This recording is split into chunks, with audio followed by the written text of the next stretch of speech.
States of America and to the republic for which it stands, one nation, under God, indivisible, with liberty and justice for all. Good evening, everyone, and welcome to the June 10th, 2013 Board of Commissioners meeting. I'd like to just initially announce that, as you all know, we've had a deluge of rain and flood water. So some of our staff is not able to be here tonight. Some people are not able to be here tonight for an hour or so. There was no access to the building tonight. So we are going to be removing certain items from the agenda, and I'm going to go through the items that we're removing so that anyone who's here for those items doesn't need to stay through the next deluge of rain we get in the next hour. The first section we will be going through all of those issues. Under Parks and Recreation, we will be removing item B. Under Finance and Audit, we are removing item C. Under Personnel and Administration, we are removing the only item K. Under Public Safety, we are not removing any of those items. Under Public Works and Engineering, we are removing items Q, R, S, V, and W. So the only things that we will be addressing there are the emergency sanitary sewer expenditures. Steve Norsini, our Public Works Director, is out in his ARC rescuing people. Community Development, we will be removing item Z. And everything else that I didn't mention, we will be addressing. I just have a clarification. Sure. You said removing item C on Finance and Audit, but left item D. So are we... Well, the auditors who were going to make the presentation have left the building. So we are going to skip their presentation and just do the resolution. Okay? All right, we will start the meeting out with public participation for anybody who would like to get up and give comment before the meeting starts.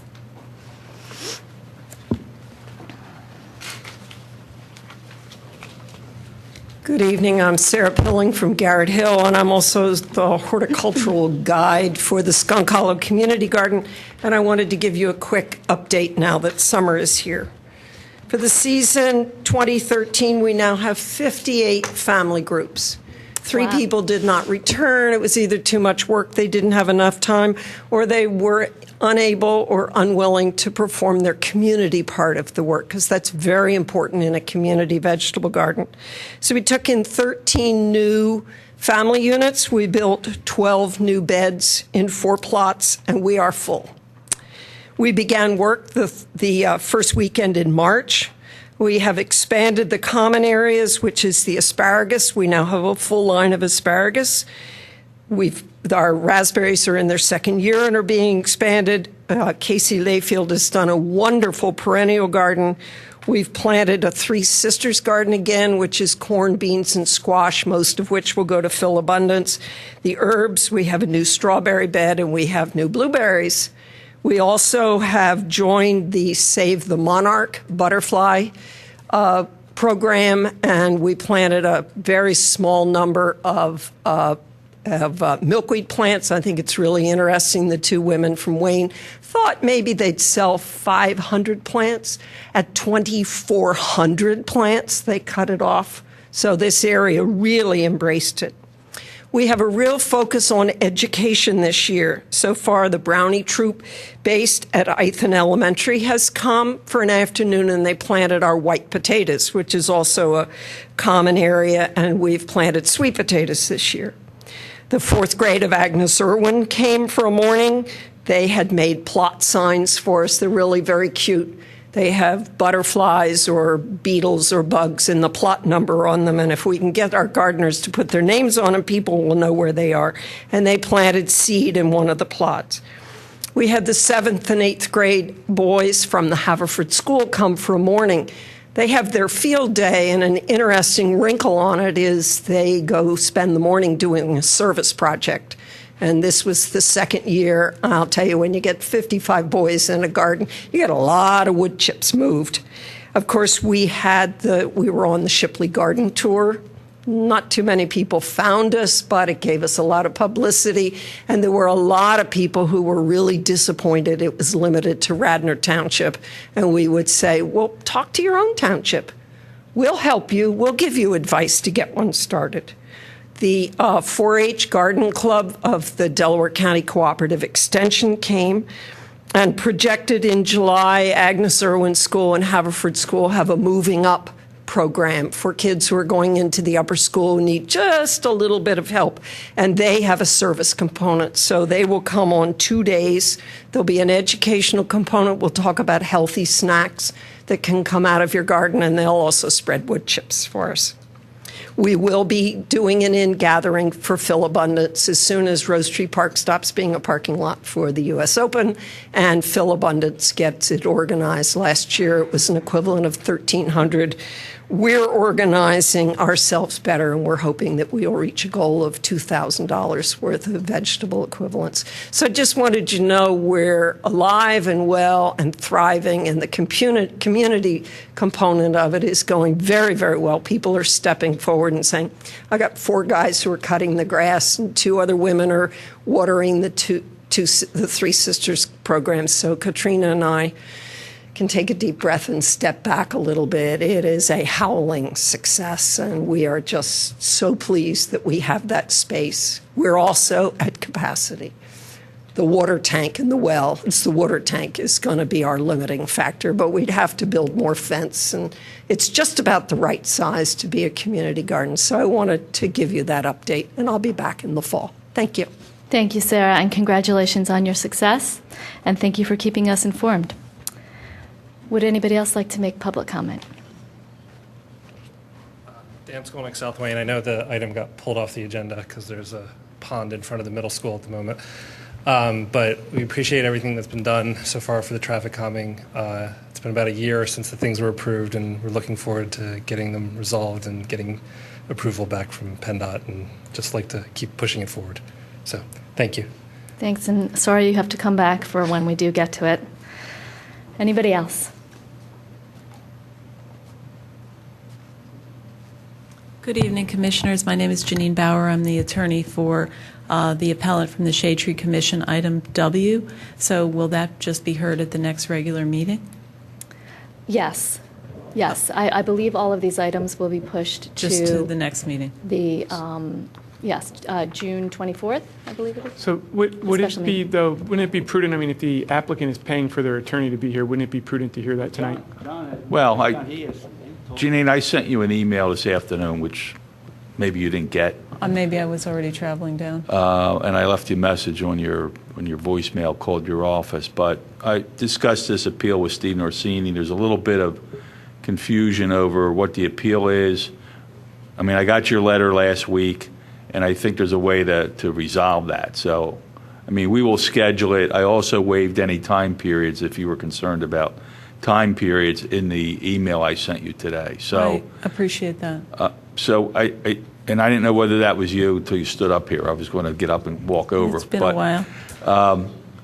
But it probably won't come back at another meeting unless we don't get this resolved. It's an issue of fines and when the trees were cut down, whether it was under the old ordinance or the new ordinance, and we don't have any facts regarding that. I mean, I know Janine has sent a letter that lays out some facts, but I'm not sure the Shade Tree had all the facts when they made the recommendation. And I guess you appealed it because there's a 10-day Exactly. appeal period. I had no choice. So I think the staff, I need to get together with Steve, and then we need to get together maybe even this week if you're available Thursday Absolutely. to meet here. I can't do it Thursday, but Well, next Thursday. Yeah, Over the next absolutely. couple Thursdays, we're going to meet. But okay, excellent. and if we don't get it resolved, we'll reschedule it. I think it should be advertised. There's some other issues regarding the appeal. So is that satisfactory to you? Absolutely. Okay, so Thank you'll you. meet with our solicitor, and if that doesn't come to, an agreement doesn't come to fruition, you'll reschedule a hearing. Thank you very Okay. kindly. Appreciate it, and thank you, problem. Mr. Rice. Any other public comment? Okay, I would like to announce that we had an executive session immediately preceding this Board of Commissioners meeting on June 10th, 2013, and all of our commissioners were present. We discussed issues of personnel, litigation, and real estate.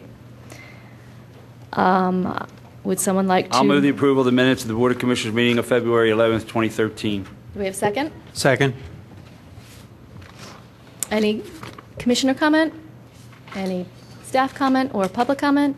All those in favor say aye. Aye. Any opposed? It passes 7-0. Next, I would like to buy a ticket for the fireworks. Can anyone help me out with that?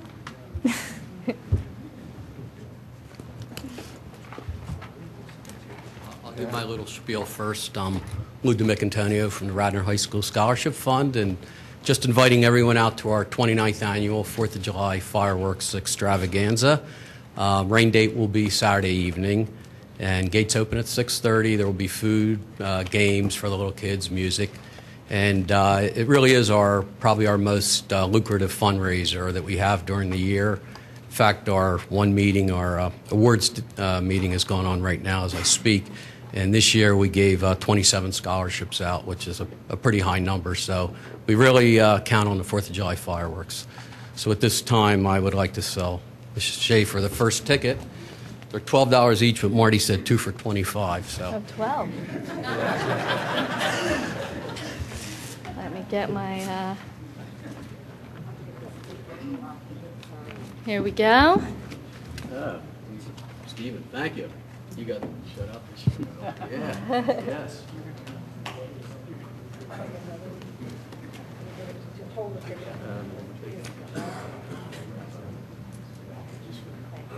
Thank you very much. Pleasure doing business with you, and I look forward to seeing everyone at the fireworks display. Okay, next we have a recognition and award for 2 Bryn Mawr firefighters for their courageous rescue of a victim at a house fire at 713 Miller Street. And if I could call those 2 firefighters up, that's firefighter Gavin Barr and firefighter Justin McNabb, and I'll meet you up at the podium.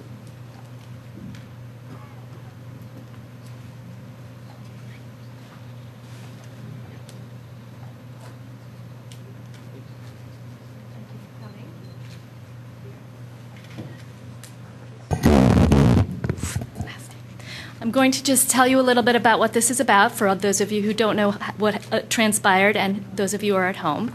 On May 17, 2013, at 8:08 p.m., the Bryn Mawr Fire Company was dispatched to a report of a house fire at 713 Miller Street in the Bryn Mawr section of Radnor Township. Upon arrival at this location, firefighters were advised of a working house fire with entrapment. Firefighter Gavin Barr and firefighter Justin McNabb conducted an assessment of the dwelling, which revealed heavy fire showing in the kitchen of this residence. Firefighters Barr and McNabb confirmed that the resident, Mrs. Vera Williams, was still inside the house, which was filled with heavy smoke and fire advancing into the dining room of the residence. Firefighters Barr and McNabb were also informed that Mrs. Williams was visually impaired and suffered from multiple sclerosis.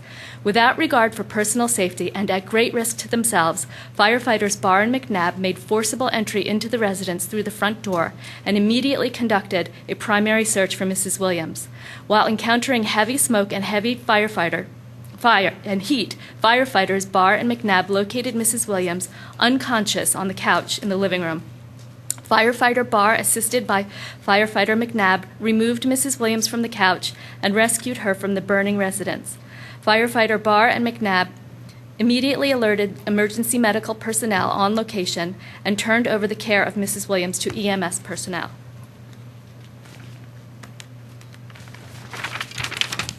Mrs. Williams was subsequently airlifted to the burn unit at Temple University for treatment of respiratory and burn injuries sustained in this devastating fire. Firefighter Gavin Barr and firefighter Justin McNabb are to be recognized and commended for their heroism as Bryn Mawr Fire Company firefighters for their quick response and professional actions which resulted in saving the life of Radnor Township resident Vera Williams. Presented this 10th day of June, 2013 by the Radnor Township Board of Commissioners.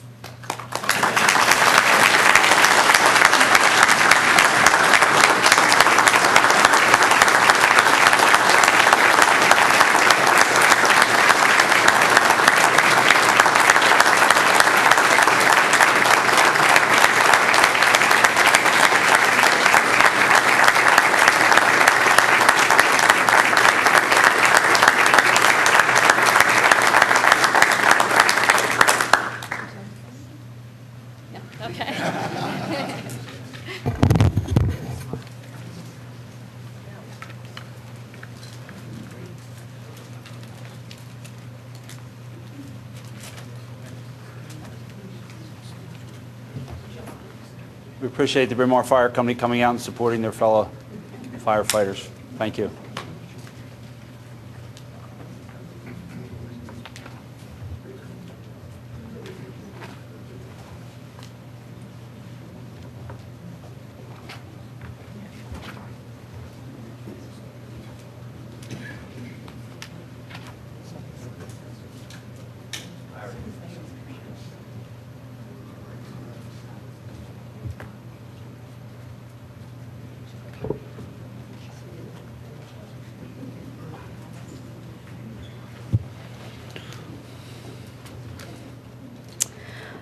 Okay, next I'm looking for a motion to accept our departmental reports. Move they be accepted. Would any- Second. Do we have any commissioner comment? I'll just do a very quick synopsis. I like to do this whenever I can. I won't name every department, but I'll start with engineering. They had over 92 site visits and 50 sewer inspections last month. The Recreation and Community Programming Department has planned a whole bunch of new programs this year. One of the new programs will be Fireworks Night at the Willows. Also, they've produced a summer guide, which they've done every year, but this year is extra special. They've also introduced some new sponsorship programming, so we're going to see a lot of new programs coming as a result of that to help defer the cost of these programs. And they're talking right now, that department is evaluating online registration for many of their programs, which is something I'm very excited to hear because this would be a great idea, and I think it would help drive utilization of those programs. And I'll just finish up with community development. They had over 250 permits issued, and the police department had 1,966 calls. So thank you to all staff for your hard work and continued efforts to make this place even better. Thank you. Thanks. And Bill White, did you want to address the finance report? Yeah, just real briefly, with this meeting being so early in the month, the department just completed our reconciliation late on Friday. And then over the weekend, when looking at the numbers, there were some things on the expense side that I wanted to get cleaned up first before we finalized the report and submitted it. So what we'll do once the report is finalized is I'll publish it to the website and then have it for the next board meeting as well. So you all have that to look forward to, everyone. Okay, that's been motioned and moved and seconded. Any other staff comment or public comment? All those in favor say aye. Aye. Any opposed? Passes 7-0. Next, we move on to our committee reports. We'll start with Parks and Recreation.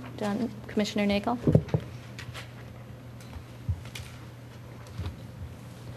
I would like to move to authorize the 2013 Radnor Day Camp Summer Program Scholarship. The final request is for an additional 1 full day and 1 half day camp in the amount of $1,560.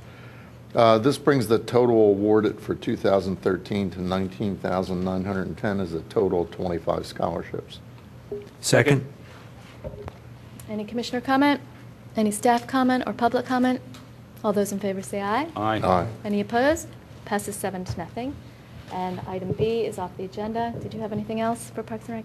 That's all for Parks Moving and on to Rec. Finance and Audit with Commissioner Kevin Higgins. So we're moving to item, D, Resolution 2013-78, accepting the 2012 Independent Auditor's Report and audited financial statements, and CARFAC has recommended that we accept this as well. I don't know, Bill, if you want to make any more comments on that, or just pass the agenda, or if the folks from CARFAC want to make any comments. At this point, I would like to introduce Mr. Ed Kane from CARFAC, who the CARFAC, as the board is aware and the public may be aware, CARFAC divided themselves up into separate working groups. Ed Kane and Carl Bupp are two representatives from the audit working group, so they're both in attendance tonight and worked with the independent auditors through this whole process. So, Ed, I will turn it over to you, sir. Thank you. Consistent with the resolution that was passed last year, we are recommending as CARFAC that the Board of Commissioners accept the audited financial statements, which will become audited after approval by the Commissioners this evening, and scheduled for public up on the website by the end of the month. Does any commissioner have any comment or question? Just a brief comment. I want to thank the CARFAC committee, especially your subcommittee, for your effort on this. It certainly is a time commitment to be able to meet with the auditors and be involved in that process, so thank you. Just my comment is, I remember 4 or 5 years ago when we first talked about having this committee, and also remembering the state of affairs at that time. We've come a long way. I've been looking at the audit reports year over year.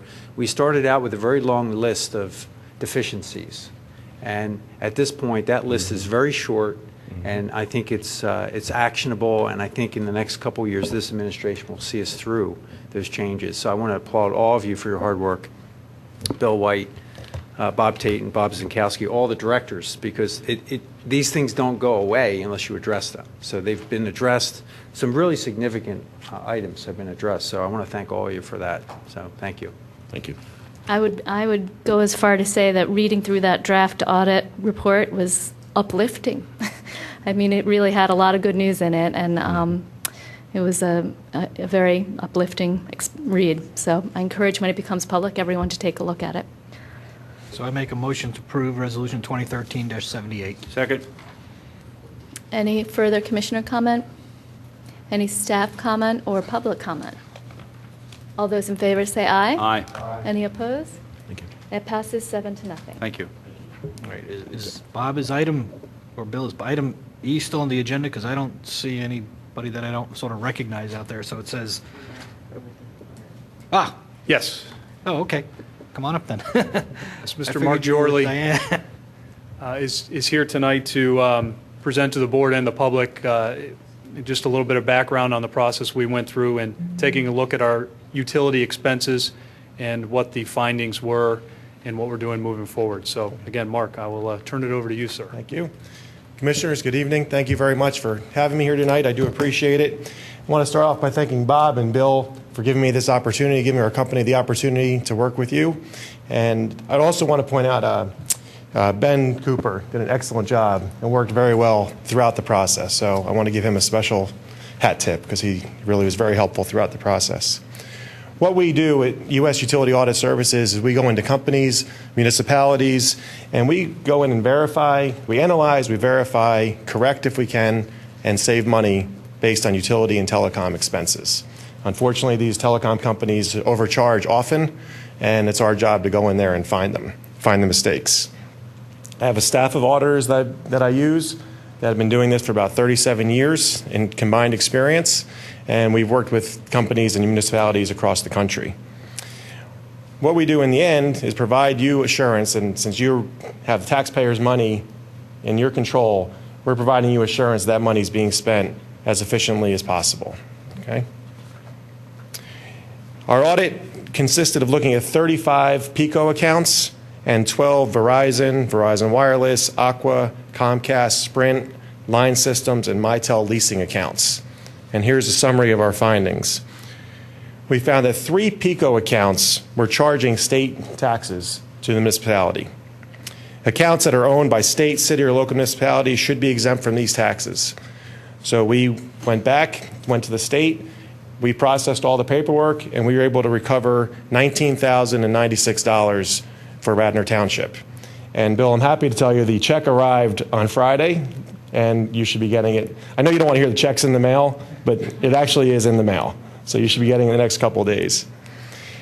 Additionally, going forward, as a result of removing these taxes from your bills, you're going to save about $5,600 annually, and that's for eternity. Obviously, that's going to fluctuate based on usage, but you're no longer paying taxes on those 3 accounts. In addition, we identified a PICO account that had high demand billing, which I won't bore you with the details of what that is, but the important thing is we were able to recover $305. That's a one-time credit for that on that account. We also identified 3 PICO meters that had not been used for several years in town. Bill and his crew analyzed that, decided what was needed. We turned off one of those meters. That's going to save about $140 annually. So in total, we have refunds of about $20,000 and annual savings In total, it would be about $5,700. So over the next 10 years, you're looking at nearly $60,000 savings as a result of this audit. So again, thank you very much, Bill, and thank you again for having me tonight. Do you have a recommendation on how frequently you should do these audits to make I sure think you these should do things- them often. Well, what's, I understand, but what's often? Everybody should. Is this No. like once every 5 years, once every 10 years to make sure these things don't creep back in? There's a statute of limitation of 3 years. So generally, I like to come back every 2 years just to make sure don't run into that statute of limitations. And we look at everything and just make sure nothing new is creeped in. And I don't know if it's you or Bill, your compensation is based on how much you save us? Our compensation is based only if we find anything. It's based on what we found and the savings. Now, as I mentioned, you're going to save about $5,700 a year. We're going to share in that for 2 years. After that, it's all yours. If you come in 2 years from now and find everything's the way it's supposed to be and nobody's deviated from what you found, basically it's a free of charge. It's a free audit, and it, again, I always say, it lets you sleep at night knowing that taxpayer money is being used properly. And it was just Pico, there was no Verizon or? There was, that was all. no, the Pico was the primary. Was Verizon that phone service? Verizon was our phone service, yeah, but we didn't find any problems That's there. surprising. Yeah. We'll try again. Okay. I'm more than happy to try again. Any other questions? Okay. Thank you very much. Thanks for coming in. One quick note, if I could, is there's a presentation that Mark had submitted over to us. What we'll do is we'll get that loaded up on the website as well, so if anyone wants to go take a look, they can go to the website and see the summary of what the service was and what the findings were. So we'll get that on the website. Great, thank you. Thank you. Okay, the next item on the agenda is item F, the disbursements, acceptance, and approval for items 2013-5C, 2013-5D, 2013-5E, and 2013-5F. And Jim Higgins identified a typo on the summary, Bill, that it probably is not something that's, I don't know if we have to fix it or how you fix it, but it says last meeting of December 17th, 2012. So whoever grabbed the format grabbed something with an out-of-date date. Our last meeting was in May. And then my second question, just for you and I have discussed this, but just for the public record, there was a difference in the contribution made to the Memorial Day Parade versus the 4th of July Parade, and the Memorial Day Parade received $1,000 less. So we're going to correct that, Bill. Is that the plan? Yeah, we'll reach out to that committee and find out if the additional funds are owed. Yes. Okay. So I make a motion to approve and accept these 4 disbursements reports. Second? Any commissioner comment? Any staff comment or public comment? All those in favor, say aye. Aye. Aye. Any opposed? It passes 7-0. Okay. The next item on the agenda is ordinance 2013-06. We're adopting this ordinance, which we discussed at a prior meeting, establishing another post-employment benefits trust fund. So I make a motion to approve. Second? Any commissioner comment? I would just like to make the comment that this ordinance that we're approving tonight is the structure and the tool that we'll be using for our post-employment benefit funding. It is not actually the funding that we're approving tonight, but the good news is we will be addressing our funding plan very shortly. We had originally planned to discuss that next meeting, June 24th, which may or may not happen now that we have all of this other stuff to put on that agenda. But the plan is in the next meeting or two, we will begin the discussion of what our funding plan will be, where those dollars are going to come from, and start to hone in on and get that set up for the 2014 budget. Is there any other comment? Any staff comment? Well, before we jump into some amendments from Mr. Rice, just to add to your summary is that the development of the funding options started last year with the report that the CARFAC committee had prepared and presented to the board and to the public in December. The next phase of that report started late winter, early spring then, was to take that information and actually start distilling it down into different funding options. So that's what we're working on now. And as of now, we're shooting for the June 24th meeting to have at least something that we can present to the board as to different options. So that's the work happening in the background between what was discussed back in December and where we'll be here in a couple weeks. Great, thank you. Just a handful of amendments that, as a result of some comments I received today. And you have a memo from me that highlights those. There's nothing substantive.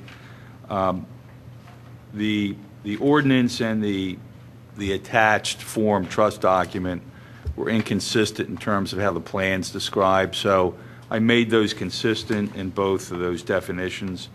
In the ordinance, it's section 6227.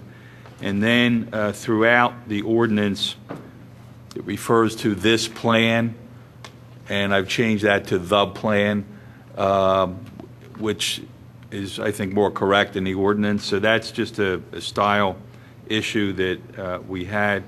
I also added, I struck the first sentence in 62-30C, which I thought was unnecessary. 6230C. Yeah, 6230C. And Jim had made a comment about there's references in two places to employees retired under applicable collective bargaining agreements.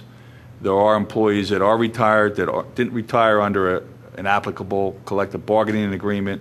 They retired under whatever the ordinances were in effect, I think in 1990, benefits ordinance. So I added that at 62-30C at the end of that, and also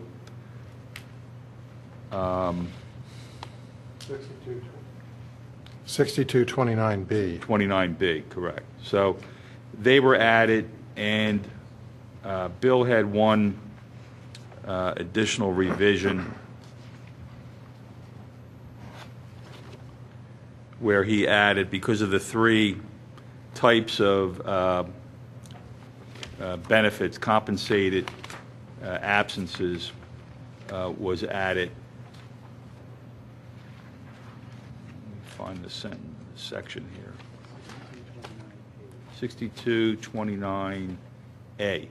So at the end of that, the eligibility, we added compensated absence along with retiree medical insurance and life insurance benefits, just to be consistent with the proposed legislation. So other than that, I mean, these are non-substantial. It doesn't change anything with respect to what was advertised, and the board is can proceed to adopt. Well, John, I sent you a note today. You probably didn't have a chance to look at it, but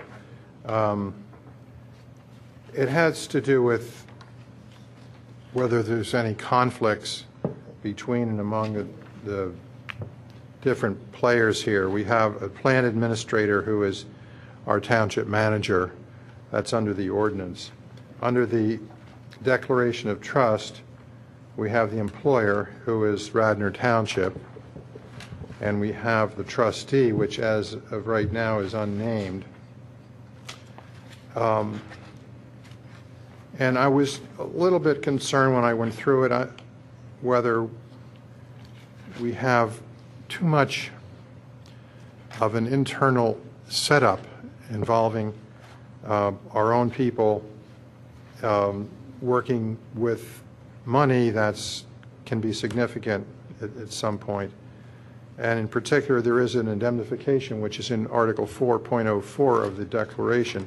But after thinking about it, I thought, well, this is really just an internal mechanism for us to segregate funds. We don't have a second party to worry about here, or third party. Right. I looked at 4.04, Jim. I looked at that, and it does seem a little bit circular, but this trust is what has to be set up has got to be substantially in this form. So, ultimately, I mean, the township's the trustee, really, under this, the way this is set up. The plan administrator, the way this is set up, is the manager. There's going to be other professionals that are going to have to be engaged to invest the money. So I think in terms of establishing this and those issues, we're fine. I'm okay with leaving that as is at this point. The ordinance tracks what you do essentially in your pension. I mean, we took it from the pension code and basically tracked it. And I think the idea with this is to emphasize, by making it a trust, that even though it's not something that is totally irrevocable, at least emphasize as much as possible that this money's set aside, because it can be amended or terminated under the terms, but it's set aside, and it's set aside for the specific purpose, which you've never done before. Most municipalities have never done this, and that a future board shouldn't be touching it. So, that's. No, I think we all agree. It's a strong policy, and it's something that future boards, once you get it on the books and funded, is going to be difficult to unravel. Sure. What's getting set up. No, it's a noble purpose, and it's a great start for us.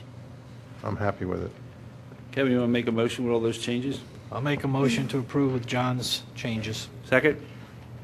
Any other commissioner comment? Any other staff comment? Any public comment? All those in favor say aye. Aye. Aye. Any opposed? Passes 7-0. Next item on the agenda is Resolution 2013-75, authorizing us to enter into a new copying agreement with KDI, and I guess simultaneously terminate an existing agreement with RICO due to the poor functioning or quality of the existing copier and the services, and KDI is going to cover our cancellation fee. Did I miss anything important, Bill? Yeah, the termination with RICO is going to be something we work on. The termination of the equipment is, we're not going to be able to terminate that piece. That's why KDI is Keep a going copying to machine that's not here, but they're going to pay off the Yes. Yeah. On the service end is cancelable, but we'll be working to cancel that. I make a motion to approve Resolution 2013-75. Second? Any other commissioner comment? Any staff? Wait, just a question. Excuse me, I was eating something. Bad timing. Just had a question about the term. Is this a 60-month term? I'm reading as 5 12-month terms, and I don't know if that's a creative way of stating one 60-month term, or is it renewable each year?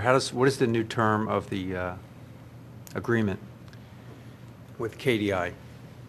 Technically, it's 5 consecutive 12-month terms. Okay. That's how the agreement's written up. Now, the only reason I bring this up, we've been talking about becoming a paperless business for decades. Should I just wait another decade? Well, the point I'm trying to make, and I'm just going to speak anecdotally. We have a photocopier in our office. It's been unplugged now for 9 months, and we're digitized. So, in essence, if you want to copy something, it originates as a digital document or it gets scanned and then it gets printed. And the question is, are these copiers really being used as copiers, or is it digital network printing as well? And are we going 5 more years down the road of? So maybe you can answer. Yeah, the part of the issue that became apparent during our short tenure with RICO is that the machines that we had weren't able to keep up with the demands that were being placed upon them, both in copying and in printing. So we are using them heavily for both of those. And so part of this is actually upgrading the equipment so they can do more copying and printing, because the machines that we have can't keep up. And a lot of that deals with the paper that is generated for these meetings and the other public meetings, as well as the right to know, things that we're legally obligated to hand to people in hard copy. So as much as we'd like to be paperless, we've got some obstacles that prevent us from really making any progress there. So I'll put this out there because it's the only chance we'll ever talk about copiers. I'm actually looking at my meeting packet on my digital device. So at least from the Board of Commissioners standpoint, we may be able to go that way. But in terms of what's on the back table, there are many days we leave here and all that paper is just going right in the trash. And the question is, would we consider a kiosk where those who were in attendance could actually just from a menu pick the document they want to print and print the document? And that way, it's a need to know. If they need it, it's there. We could save a lot of paper. I would like to see this board, I'll just put it out there now, I would like to see this board next year not have these. As much as I appreciate all the hard work that goes into this, I have it right here on my iPad. It could be whatever device you want to, yes. So John Rice is on board. It looks like John and I are seeing eye to eye here. But I say this because not only is it the paper, but it's the work effort to produce these really nice bound binders and to put it in order. And yet the same document, and thanks to staff, is actually online now. So I'm able to download that document and I can view it on my iPad. I can mark it up even. So I still print out a lot of paper, though. I know. Well, I do too at times, but I really do believe that we're headed, ideally, and a lot's changed. So 5 years ago, if I talked about something like this, you all thought I was crazy, more so than I do now.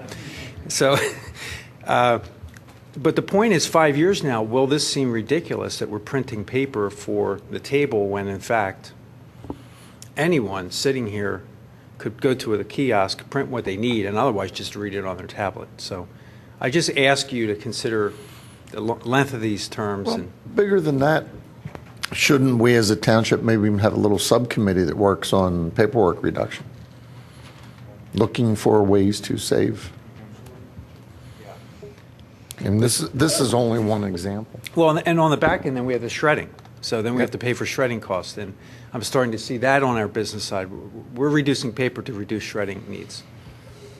Yeah, but just a thought. We make money on recycle. I don't mean to do it now while you're getting approval on the 5-year term, but I do feel that we're getting, it's an old saying, getting better at doing the wrong thing. And you guys are trying to do your job. You need good copiers, you need good printers, but can we do it a different way?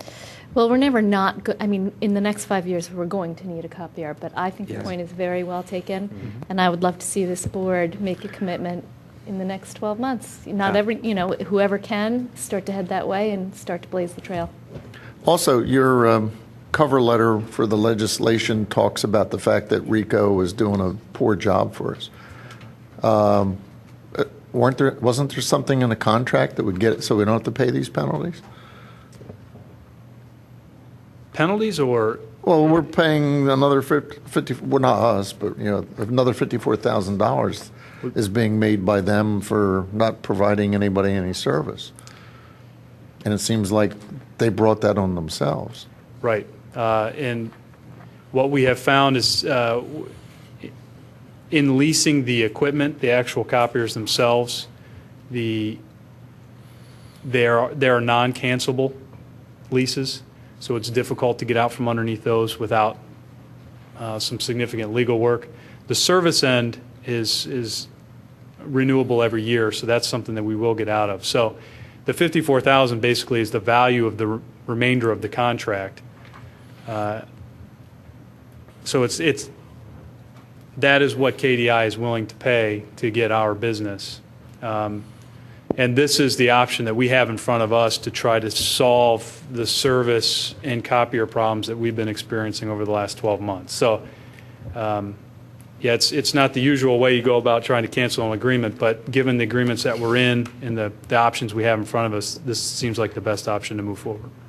Okay, is there any other commissioner comment on this? Any other staff comment? Madam President, we will have our green team look at this as well as work with the EAC then too as well on this policy that you've asked for. And do we have some public comment?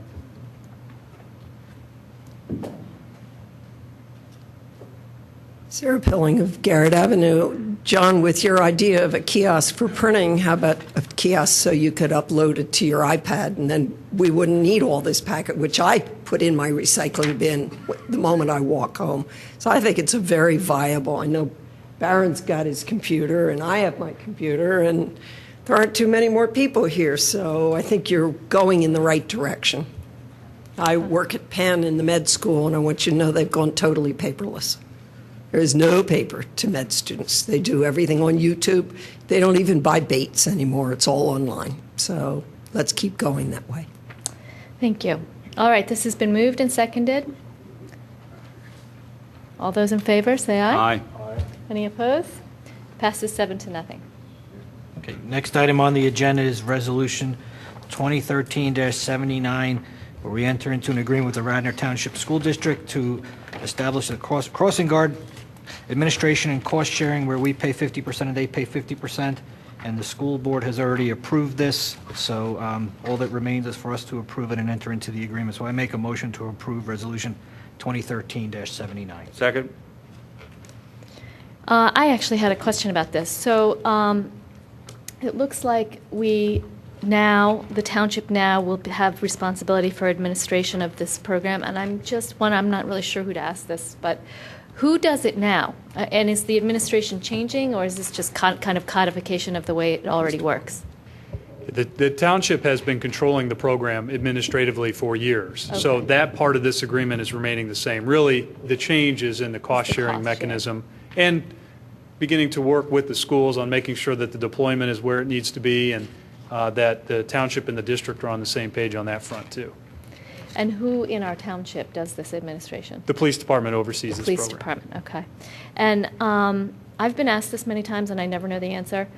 Why in some spots are there police officers, and in some spots there are, I guess they're just lay people crossing guards? Madam President, where you see the police officers, they are hired as a special detail on the request of the schools, and they pay for that officer to be there at set times during the day. Okay. All right. Is there any other commissioner comment or questions? Any other staff comment? Public comment? All those in favor say aye. Aye. Any opposed? Passes 7-0. Last item on the agenda for Finance and Audit is item J, authorization to go out to bid for the municipal building ground and first floor improvements to allow the second floor to be vacated and move the people down to the first floor and put the second floor to an alternate use. So I make a motion to approve. Second? Any commissioner comment? Any Just a staff? question. I guess we understood that the senior center has dropped their plans to move over here because when they finally get the report back from their architect. That's correct. It was very expensive for them to do that. So we are marketing, if you will. That's correct. Okay, any other commissioner comment or staff comment?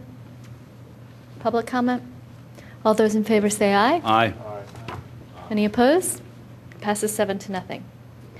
Next, we have Personnel and Administration, and the only item is the discussion of the Willows proposals, which has been removed from the agenda, and it will be on the agenda on June 24th instead of tonight. Following that, we have Public Safety with Commissioner Bill Spingler. I'll move the approval of ordinance 2013-08, amending Chapter 270 of the Code of Radnor Township Vehicles and Traffic, revising Section 57 parking meter zones established. Any second? A second. Any commissioner comment? Any staff comment or public comment? All those in favor say aye. Aye. Any opposed? Passes 7-0. I'll move the approval of ordinance 2013-09, amending Section 130-26C of Chapter 130 of the Code of the Township of Radnor entitled Vehicles and Traffic Code and enacted July 23, 1973 in regards to special purpose parking zones on Brook Street, handicap person parking space. Second. Any commissioner comment? Staff comment? Any public comment? All those in favor say aye. Aye. Any opposed? Passes 7-0. I'll move the approval of ordinance 2013-10, amending Section 130-25B of the Code of the Township of Radnor, the Vehicle and Traffic Code, which was originally enacted by ordinance in 1986-37, dated September 8, 1986, in regards to prohibited parking at specific hours on Pennsylvania Avenue. Second. Any commissioner comment? Staff comment? Public comment? All those in favor say aye. Aye. Any opposed? Passes 7 to nothing. I'll move the introduction of ordinance 2013-11, amending Chapter 209, peddling and soliciting of the Code of the Township of Radnor by amending the exemption for individuals engaged in political canvassing, and the time period such exemption shall apply. And I think what we're doing is we're changing it from 9 o'clock to 7 o'clock. That is correct, Commissioner. If I may, Madam President, Commissioner Nagel brought this to our attention, and the Township Manager agreed.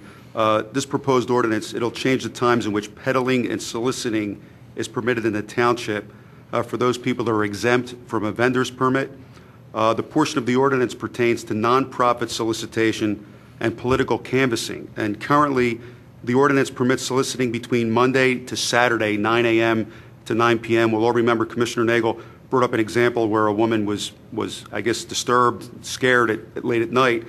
So the proposed amendment reduces the hours of solicitation, and we're recommending the following: Monday to Friday from 9 a.m. to 7 p.m., and Saturday 9 a.m. to 5 p.m. Sundays will continue to be a restricted day, and people that do have a vendor's license will still only be able to solicit Monday to Friday 9 to 5 with no weekends permitted. Does that mean I can't knock on doors on Sundays from 1 to 4? Does that affect me? Yeah, That's what it when means. you, getting ready for this meeting, I went back to our existing ordinances, and I was amazed to see that you cannot do any political canvassing on Sunday. And we all ran for office on this board. Are we all in agreement with that? And we all, no, matter of fact, I was going to bring that up. We've had this discussion the last several years, at least once a year, about the fact that political canvassing was not covered, that it should have been exempt. John, you remember those? Yeah, there's been, I mean, this is always a difficult, time and place restriction in local ordinances. I wasn't aware until I saw this ordinance that was circulated around that you can't do anything on Sunday. That would be a little bit unusual. But you've had it on the books. I don't know, has it been enforced in the past, Bill? I don't know. No, it's never been enforced. Well, you got called. But No, that's the Radwin soliciting. Yeah, the but, Radwin, yeah. they stopped me at the Radwin. They assigned soliciting, but other than that, I've never been stopped going door to door in the neighborhood. Mm-hmm. I mean, But Sunday has been a restricted day, I guess, for some time under your ordinances, but right? why is Sunday restricted? blue laws, Pennsylvania. Well, could we do 1 to 5 on Sundays? You could do that. The more generous you are, the less likely someone's going to challenge this. I'd like to table this until we have a chance to talk amongst ourselves and work something out. All right, I'm in agreement. I mean, I'd even like to see 5 o'clock pushed to 7 on Saturday. Well, I was going to suggest time of day, time of the year, because 7 o'clock in the wintertime is pitch black. Okay, so do you want to, you've moved to table? Yes, I moved the table. Do we need a second for that or no? No. Nope. All right, let's move along. Okay, the next item is Resolution 2013-80, and I'll move the rejection of bid for the purchase of a message speed board and authorization to purchase message speed board under the state contract. Second. Bill, was this the one you had out front the other day? Yes, we had a demonstration, basically, right? Where do we see the need for a message board? I mean, the speed boards, yes, absolutely. Well, the message board, can be beneficial for a lot of reasons. It can alert oncoming traffic if down the road there's a problem. Special events to give them instructions where they can park, where they can turn off, detours, and things of that nature. Like tonight, we'd need 27 of them. At least. Yeah. So the ones that we see on 30, like for Villanova events, are those ours? No, ma'am. We don't own any yet. We don't have any. No. So those are, I guess, privately owned by Villanova? Yes, ma'am. Uh-huh. The agenda item, Chief, says that we're rejecting and approving. I could explain that, Commissioner, if you And want. when you read the actual resolution, I don't see it talking about rejection. I believe because we're accepting the next to the lowest bid, so we're not addressing the reason we're rejecting the first one. And the reason we're rejecting the lowest bid is the lowest bidder failed to provide the original hard copy bid security as required. All right, so the resolution is okay as it's written, even though it doesn't talk about I'll defer to rejection. Mr. Rice. I believe it is. The resolution's fine. The low bidder wasn't a qualified low bidder. Yeah. So. The agenda, Just make a statement, we're rejecting the bid. And we're approving the resolution. Correct. Yeah. Okay, any other commissioner comment? Any other staff comment or public comment? All right, it was moved and seconded. All those in favor say aye. Aye. Any opposed? Passes 7-0.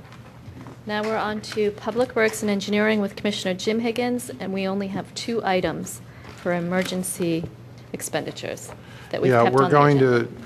to, if people are watching at home, we are skipping over the Chamonix Road sidewalk, the South Wayne traffic calming update report, and the North Wayne crosswalk update report because of the downpour that we had at 5 o'clock to 6, and the township building was closed, and a lot of people that probably wanted to come out for those subjects could not come.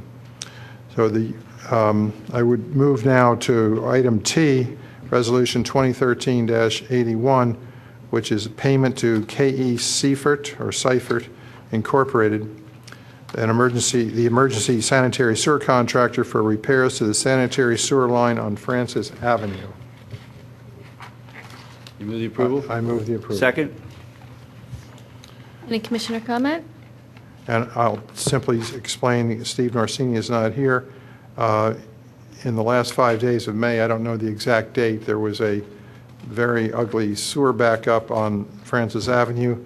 Our Public Works and Engineering Director had to immediately get somebody out to look at the problem. They found out there was a bad blockage, and he then went ahead and retained K.E. Seifert to do the repair. They did a television inspection, found additional problems, and they went ahead and fixed those problems. And all that money, of course, was committed on an emergency basis, so what we're doing tonight is ratifying the actions of our Director of Public Works. All right, any other commissioner comment? Any staff comment? Any public comment? It's been moved and seconded. I'll call the vote. All those in favor say aye. Aye. Aye. Any opposed? Passes 7-0.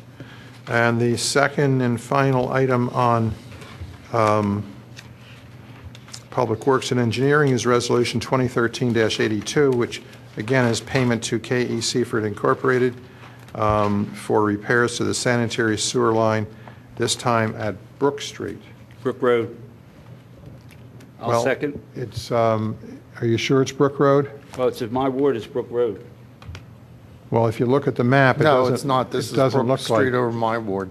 Oh, is it, that's spelled differently, isn't it? Yeah, Yeah, it's not spelled right. it's not spelled right, but it's. Okay, so it's B-R-O-K, and it's Brook Street? Gotcha, all right. If it's an E, it's my ward. Okay, it's Brook Street. There's an error in the resolution. They left Francis Avenue at the end of it from the prior resolution, so I think what they were trying to do was a search and replace, and left Francis Avenue instead of changing it to Brook Street at the very end of 2013. Nobody can hear what you're saying, Kevin. I said there's an error in the resolution. The end of the last paragraph, it still says Francis Avenue, so I suspect whoever did the typing just forgot to make the change. So that should say, the last line should say for emergency repairs at Brook Street, not Francis Avenue, on B-R-O-K, 2013. no E. All right, did you make that motion? I did, and Second. and just to explain, the memorandum we got from this says that, again, because Steve Norsini is not here, our Public Works people were notified of a blockage in the sanitary sewer main located in the front of the house at 727 Brook Street, and it did repairs. Pipe was televised. Additional problems were noted. And they fixed everything and backfilled and patched it over with binder. So that's the explanation. Thank you. Any other commissioner comment or questions? Any staff comment or public comment? All those in favor say aye. Aye. Aye. Any opposed? It passes 7-0. I should mention, Madam President, that items V and W under Public Works will be skipped. Item V is requesting funding from the Radnor Community Enhancement Trust for the engineering and construction of the crosswalk in the Wayne Business District on North Wayne Avenue. And item W, we have, I think, a matter that we've already discussed, 700 South Roberts Road. The applicant had appealed to us for reversal of the Shade Tree Commission recommendation, and we are now going to try to resolve that outside this board's proceedings. Thank you, Jim. And on to community development with Commissioner Curley. I move the approval of HARB 2013-12 for 916 Eagle Road, the addition of a new family room off the rear elevation with a new master bedroom and bathroom above. Second? Second. Any commissioner comment on this? Any staff comment? Any public comment? All those in favor say aye. Aye. Aye. Any opposed? Passes 7-0. I move the introduction of ordinance 2013-07, amending Chapter 280 of Radnor Township zoning ordinance by prohibiting outdoor dining in the Garrett Hill zoning district. Second.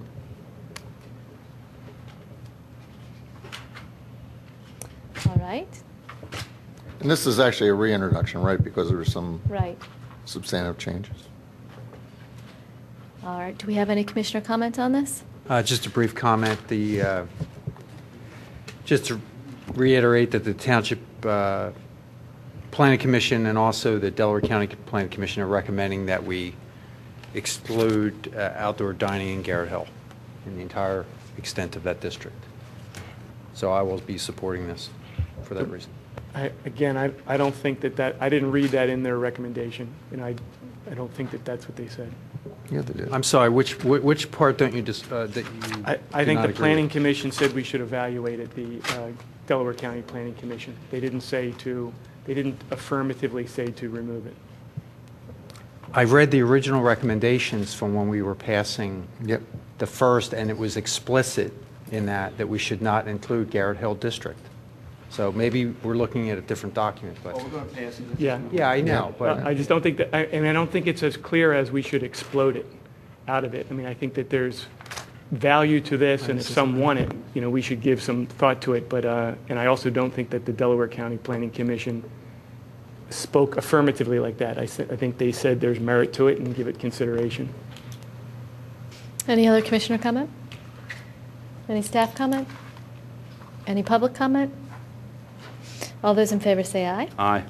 Any opposed? The introduction passes 7-0. And I'll move the approval of Resolution 2013-84, clarifying the approval process for electrical inspection agencies which desire to inspect existing public bathing facilities. Second? Kevin, would you just do a brief explanation of what this is? Absolutely, thank you. As part of our normal electrical inspection process, we have retained the services of a third party, United Inspections. In previous years, United had just done the plan review, and we had various other third party that were hired by the individual contractors doing the inspections for the work. That was problematic for numerous reasons. So in 2013, we went with United because they had a very good record with the township of doing a plan review and the inspections, which created a lot of consistency and cleared up some of the issues that we were having. As a result of that, that created inconsistency with the inspection of pool facilities that need to be recertified every year. So the existing pools that are being inspected by the electrical inspectors are allowed to remain for that recertification, but any new inspections would be done by United because they would be doing the plan review as well. So this resolution clarifies the inspection of pool facilities, that any existing facilities can continue to be inspected by the current inspector since they did the review of those, but any new pool facilities would be inspected by United. And this is limited to public pools. Public pools, correct. Okay. All right, is there any other commissioner comment or question? Sure.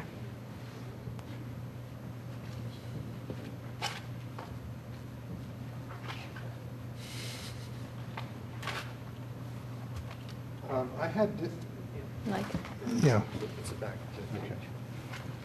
So Kevin, there's really two things going on here. One is to make the pool inspections consistent with the other inspections under the code.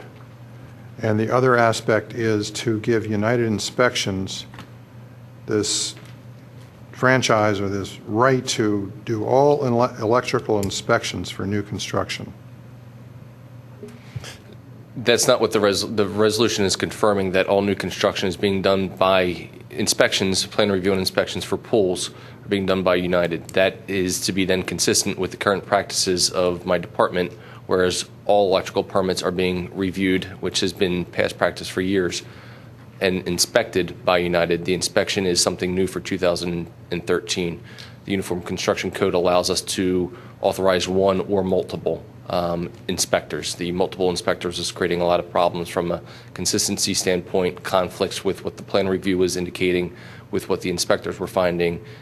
Not only that, but the contractors were hiring the electrical inspector. So going back for follow-up, we were seeing a lot of inconsistencies with what was actually inspected with what the code was requiring. So in accordance with the UCC, we delegated United to do all electrical plan review and inspections for anything new in 2013 and moving forward. Well, what I'm tripping over here is that this looks like we're creating a franchise in one private organization. What if there's somebody else in the business of doing inspections? Are they not eligible to submit a proposal to you to do those inspections? We evaluate those on an annual basis, but similarly with our building inspections, we have Keystone, who has helped us out for the last several years. They're the company that we use exclusively to help us with the building permits and those inspections. So this is no different, just that we don't use Keystone for our electric because United is kind of the specialty in that field. But as a municipality, we have requirements to go to public bidding for our contracting. And this looks like you're just taking this whole concept or this whole arrangement out of the concept of public bidding. Professional services, and John can jump in, but professional services are excluded from the bidding process. That's correct. I'm aware of that, but I'm still worried about the appearance here that nobody else is allowed to do an inspection in the township. We evaluate that on an annual basis at the beginning of the year. That has been the practice of the department for years, and we do look at it, and that's when we analyzed it this year, that we were having a lot of problems, particularly with the electrical inspections, because that was the only one that had been subject to multiple inspectors. That was creating a lot of... When is the last time you've sent a solicitation out or a request for proposals to organizations that might be able to compete with United? I did it in 2012 or 2011 and 2012 for the building end of it. 2011 we did not do it for electrical because it was open still at that point for multiple inspection agencies. But for the building end of it, we did it both in 11 and 12, where I actively solicited proposals from different companies to make sure that as a cost analysis, whether that was something that we could handle in-house, and to what degree, or if the in-house services that we were providing were efficient. So we have looked at that. What kind of response did you get? We generally, for the building end of it, we found that the in-house services that my staff are providing are more efficient than outsourcing that to a third party. We do utilize a third party to kind of pick up where my staff cannot handle the permit flow. So you're falling back on your competency of in-house staff? For the building end of it, we do not have the qualifications for the electrical end of it. But I mean, what kind of response did you get when you went out for inquiries or requests for the work that United Inspectors does? United had been all along the plan review. They were doing some of the inspections as well as various other electrical inspection agencies, and it was with all of those other electrical agencies that we were having problems with closeout of reports, inspections not meeting what was designed when we would be in there doing Yeah, that's follow-ups. the problem. But I'm trying to get at, did you find anybody else interested in doing this work besides United Inspectors? There are a lot of people that are interested. In our opinion, in my staff's opinion, that they weren't qualified to do the work, and the product that we were getting from United led us to appoint those as the third-party inspection And agencies. one last quote. When do you plan to go out again for interest? We analyze both the building and the electrical on an annual basis. Okay. Okay, is there any other commissioner comment or questions about this item? Kevin, how much you pay United a year, just about, ballpark? I don't know because it's a percentage of the permit fee, but I don't. I would have to look into that. Any staff comment? Any public comment? All those in favor say aye. Aye. Aye. Any opposed? Passes 7-0. All right. Do you have anything for the library, Commissioner Higgins? I do not, but I promise next month I will have something. Okay. For next meeting. And Public Health, Commissioner Nagel. Yes, at the last meeting of the Board of Health, there were, I think we discussed this at our last meeting, there was a representative from Bryn Mawr Hospital there to talk about the rumor we had heard that they were going to close cardiothoracic surgery at Bryn Mawr Hospital. We also had 7-10 doctors show up who spoke against that, and we had several critical care nurses and a couple GPs that spoke against it. I had asked the Board of Health to conduct a public hearing on this matter. Since that time, we've received a letter from Bryn Mawr Hospital and Mainline Health stating that they're postponing that decision for a year. However, I would still like to move that this board direct the Board of Health to conduct public hearings. It's just that the time frame isn't so critical, and we don't have to do it during summer months. We can wait until the fall. So anyway, I'd like to make that motion. Well, can you add on to that motion that they would not just conduct public hearings, but also make a recommendation to us as to what their opinion is, what action or lack of action we should take? Absolutely. John, do you think there's a need for more than one? I mean, you said hearings. My sense is you could do it in one. Well, Everybody's best hopefully interest to do it one, in but one. I think it's going to, we'll look at what happens at the first one, and if the Board of Health feels they've got the information they need to make a recommendation to us, so be it. Yeah, as long as if they decide one is sufficient, they can do one. Yeah, fine. I'll second that motion. Any other commissioner comment? Any staff comment? Any public comment? All those in favor say aye. Aye. Aye. Any opposed? Passes 7-0. That's all for public health. All right, on to old business. I would like to bring back a discussion of the contamination of our parks and public areas by Canada geese. We had a wonderful presentation by Officer William Gallagher back in April.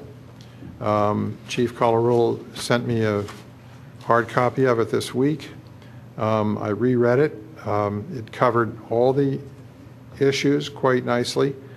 But we really have to, I think, as a board, come to recognize that we have a serious problem with geese in the township. They're everywhere. They create environmental problems because their waste ends up in our ponds, in our streams. They cause aesthetic problems because who wants to walk around a ball field or a park and step through the waste? And they create health problems. They waste breeds disease, breeds vermin, and so we've got problems on three different fronts. Unfortunately, there is no quick solution, according to the research Officer Gallagher did.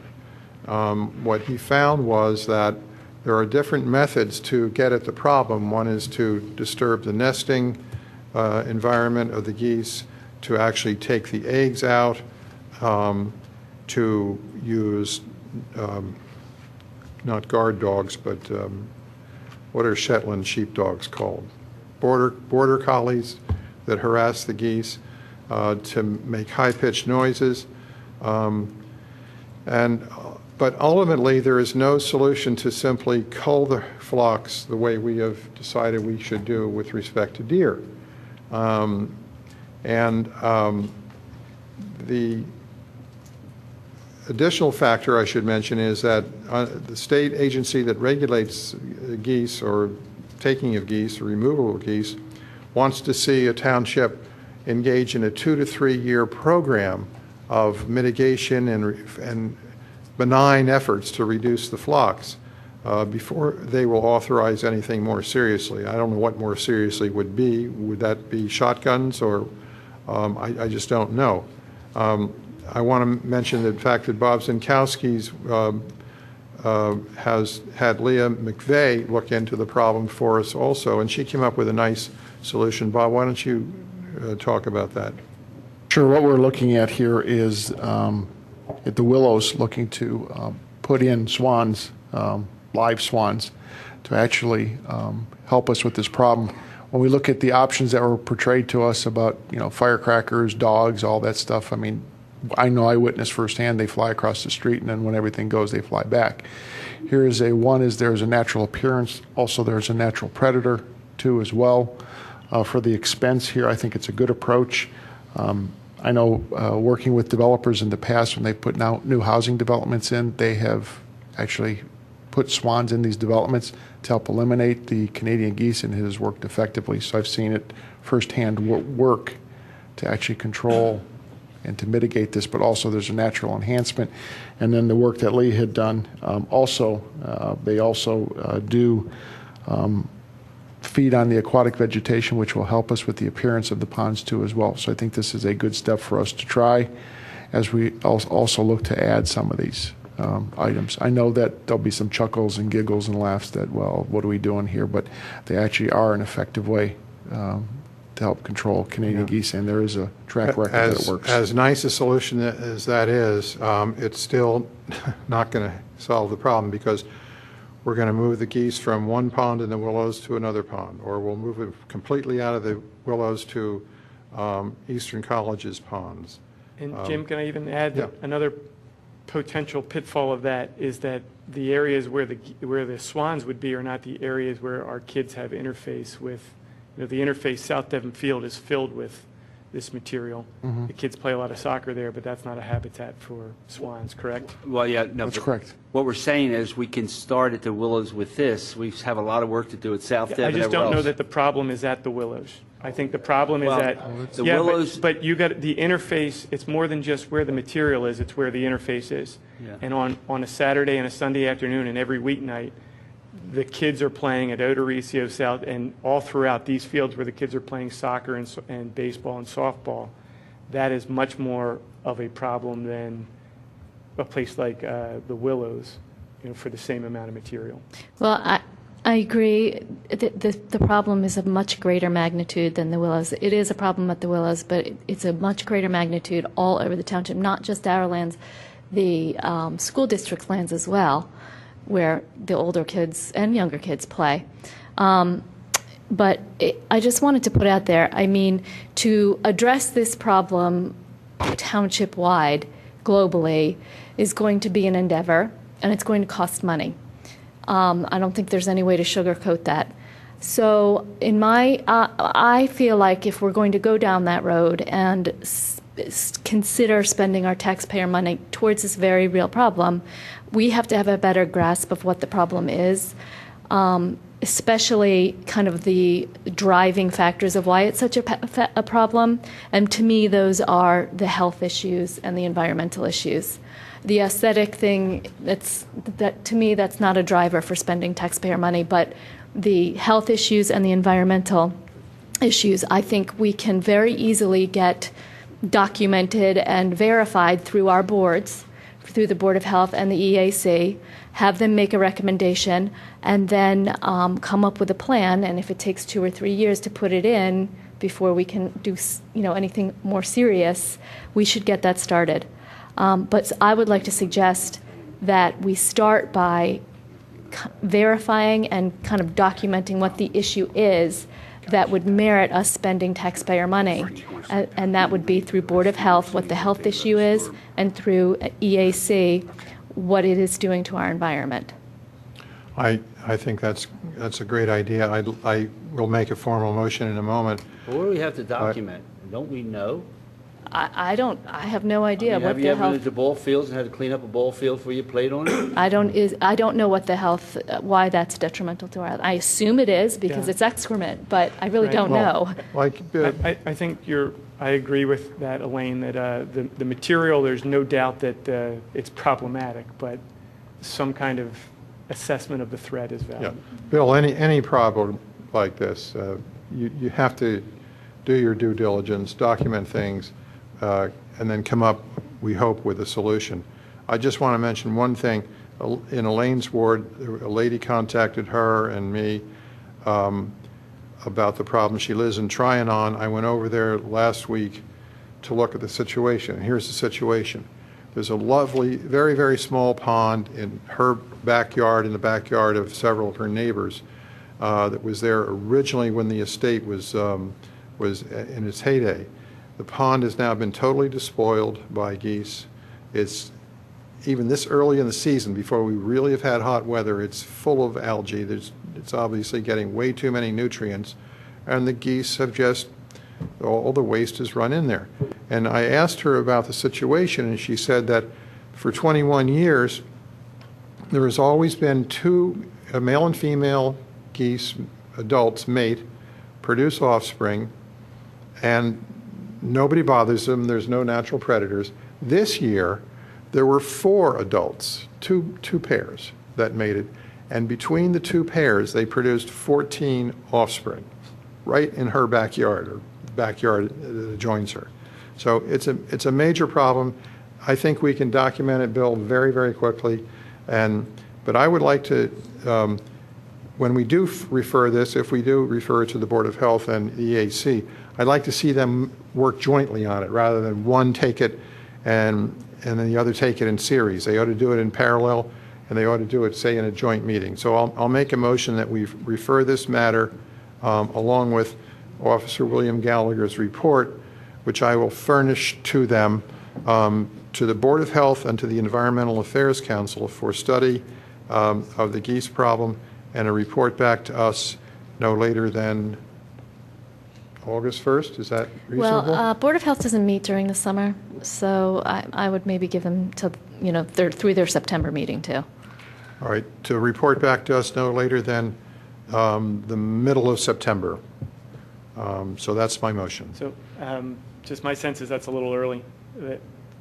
The scientific, if you're looking for research, which they will probably do, and I would imagine that they would need to do that through the fall. I would say give them till October. I actually think their meeting is the 3rd week of September anyway. So let's say October, and if they need an extension, they'll ask for an extension. That's my motion. They'll need to make field trips, Don, I guess, around the township to look at our parks. I should note that in Officer Gallagher's report, it was noted in his research, every county in the Commonwealth of Pennsylvania has this problem. And the numbers approach 300,000 Canada geese in Pennsylvania.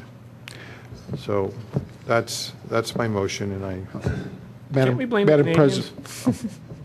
Madam President, maybe before that motion, next month the police department will be giving an update to the board on how the deer program. Okay. The USDA should be in attendance at that meeting. Great. Being that they had the aggressive approach here with deer, maybe we can hold off and we can ask them to come prepared to speak in regards to the geese before the board actually initiates it down to some of the other boards. This way we can just bypass that, and if they've had a track record of doing this, we can just move right to it. Well, I hesitate to do that because going to the USDA costs money. So I want to have them definitely give their presentation. I don't want to hold off on sending it to the Board of Health and EAC. We can do it simultaneously. I know that when it comes time to move forward with a decision of whether to use the USDA or whether to use anybody, we're going to need to defend that decision with some evidence. Sure. And that we're going to need that no matter what. Okay. So I would rather go ahead, do it, get the information from them up front, and also simultaneously get the evidence of why we need to do it. That sounds good. Great. So I will go ahead and second your motion, which I believe is out on the table. And do we have any other commissioner comment on this? Any other staff comment? Public comment? All right, all those in favor say aye. Aye. Any opposed? That passes 7-0, and thank you. I think that'll be great to have some information from the USDA on their approach. All right, any other old business? Any new business? Madam President? Yes. If I may, just a brief update from Steve Norsini on the storm. The board, as of 8:30 this evening, received 2.11 inches of rain this evening. At the height of the storm, virtually any intersection with Gulf Creek passed under was flooded, as well as Willow and Radnor Street. Poplar is still closed. Woodland at Plant, Walnut at Oak, Eagle and North Wayne, West Beech Tree, West Avenue behind the stores, West Avenue under the bridge. Paul Basic actually carried a stranded motorist to safety. So there's still a lot of work that's taking place. All the banks are running at capacity. If we do get any more rain, they will crest over again. The North Wayne Field, that also overflowed to as well, that storage system. So that's kind of an update of what's taking place. Okay. Thank you. Any public participation? Yeah. If you'd like to. We had this is under new business, I guess. We had our second meeting with the Radnor Township, 2 or 3 of the Radnor Township School District board members, an informal discussion with 3 of our commissioners.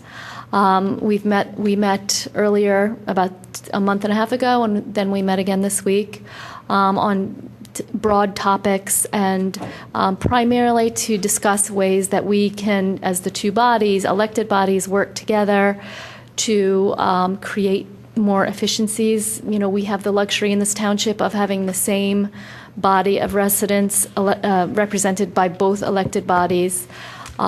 So it's easy here to work together to make our tax dollars go further by working together and being more efficient.